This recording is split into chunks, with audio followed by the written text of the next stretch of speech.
A wedding.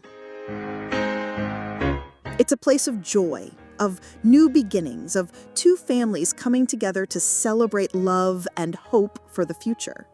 It's one of the happiest moments in a person's life. Now, imagine you're at the feast.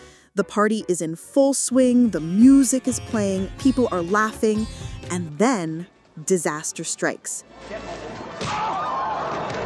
Not that kind of disaster. The hosts run out of wine. We have no more wine. What shall we do? In today's world, that's an awkward mistake. But 2,000 years ago, in a culture built on honor and hospitality, it was a social catastrophe. This exact scenario is the setting for the very first miracle of Jesus. We've all heard the story of the wedding at Cana, where Jesus turned water into wine, but have we ever paused to consider whether there is a deeper meaning behind this incredible act? For centuries, many have seen this as a simple story about Jesus saving a party and giving a stamp of approval to social drinking. But what if I told you the Bible itself contains hidden clues? Clues about the timing, the culture, and the very words used that reveal a message far more profound and life-changing. Today, we're going on an investigation. We're going to sift through the evidence and uncover the secret of the wedding wine, and in doing so, discover the true example Jesus was setting for all of us.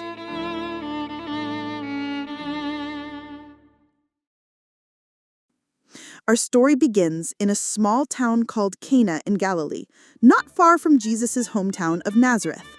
A wedding feast is underway, and these weren't one-night parties. They often lasted for up to a week. Jesus, his mother Mary, and his first few disciples are among the guests. Jesus had just returned from a spiritually intense period. He'd been baptized, heard the voice of God affirm him, and then immediately faced a grueling test in the wilderness. When Mary sees her son at this wedding, she notices a change. He carries himself with a new, quiet authority. The prophecies she had held in her heart for 30 years were stirring again. She felt that his time was near. And then the crisis hits. The wine runs out. For the bride and groom, this would have been deeply humiliating. Mary, full of compassion for the family, turns to her son. She doesn't tell him what to do. She simply states the problem with faith. They have no more wine. Jesus' reply can sound a bit harsh in English, but in the original language, he was gently saying that his actions were now guided by a divine timetable, not just a family need. Yet, Mary understands. She senses his underlying compassion.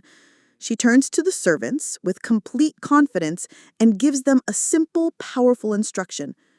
Whatever he tells you to do, just do it! Nearby stood 6 large stone water jars. These weren't for drinking water.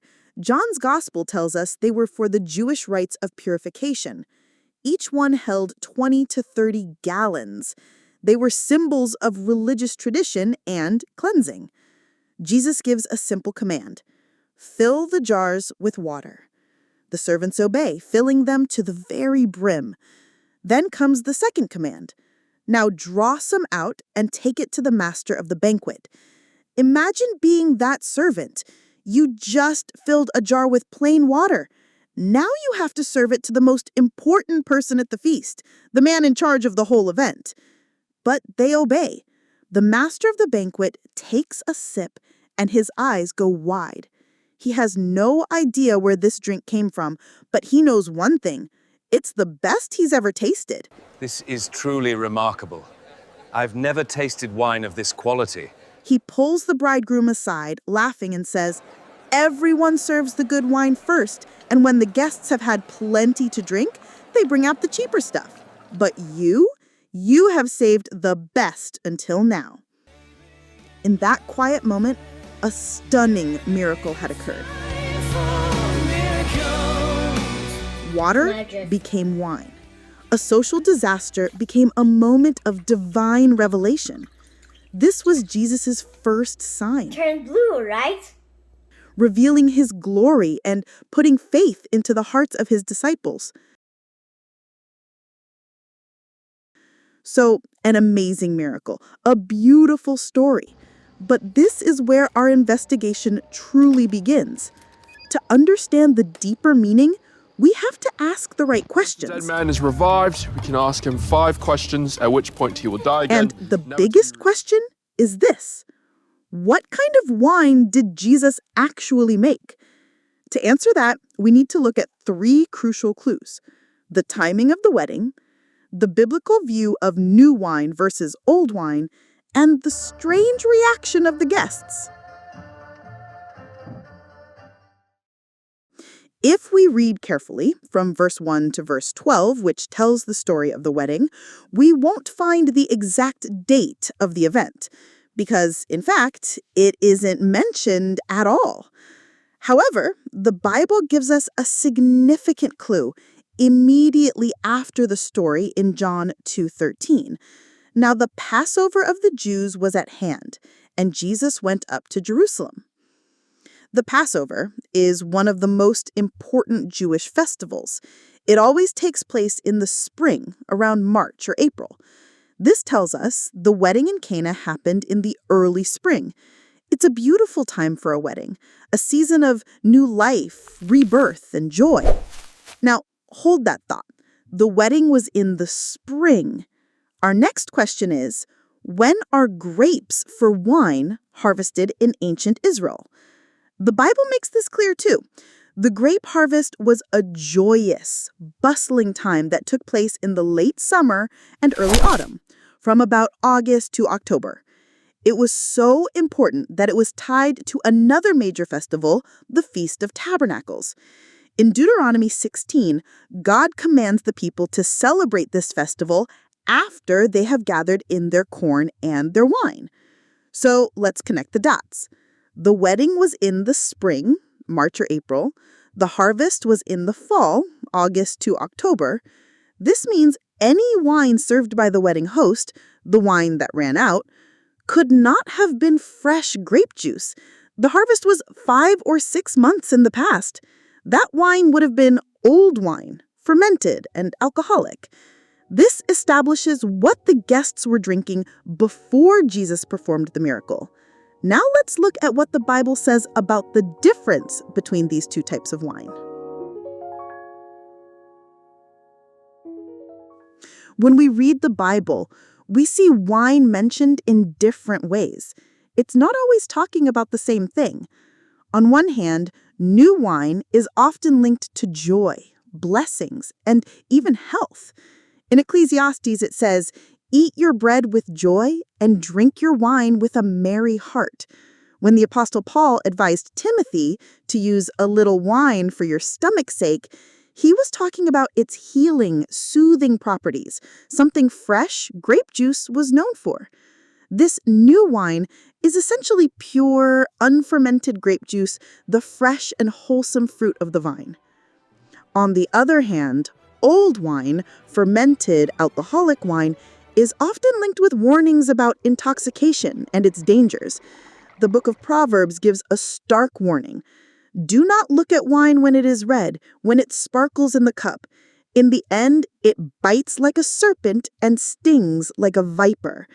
This is clearly describing a substance that can cause harm and lead to poor judgment. This leads to our final and perhaps most powerful clue. Remember what the master of the banquet said? He told the groom, "You have saved the best wine until now." And he said this after the guests had, well, drunk. This phrase implies they had been drinking for a while and were likely feeling the effects of the old fermented wine. Now, let us focus on this. The Bible, and even Jesus himself, described this in a parable in the book of Luke, saying, "No one after drinking old wine wants the new, for they say, the old is better." This is a simple human truth. Someone who has been drinking an aged alcoholic beverage typically doesn't want to switch to simple grape juice. Their taste is accustomed to the stronger flavor. So here's the paradox. If the guests were intoxicated on old fermented wine, why on earth would they suddenly declare that fresh grape juice was the best? It goes against the very human nature that Jesus described. On the surface, this might point to a startling conclusion that Jesus must have created a stronger, more intoxicating wine, an even older wine, miraculously aged in an instant. But just as we arrive at that thought, the entire theory unravels because of one perplexing detail. If Jesus' goal was simply to create a more potent aged wine, why would he bother to ask the servants to fill all the jars with water? He could have created the wine directly from the air. That one elaborate step, the filling of the water jars, doesn't fit with the idea of making a stronger drink.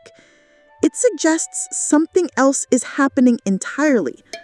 The answer, turns out, isn't in the wine, but in the process itself.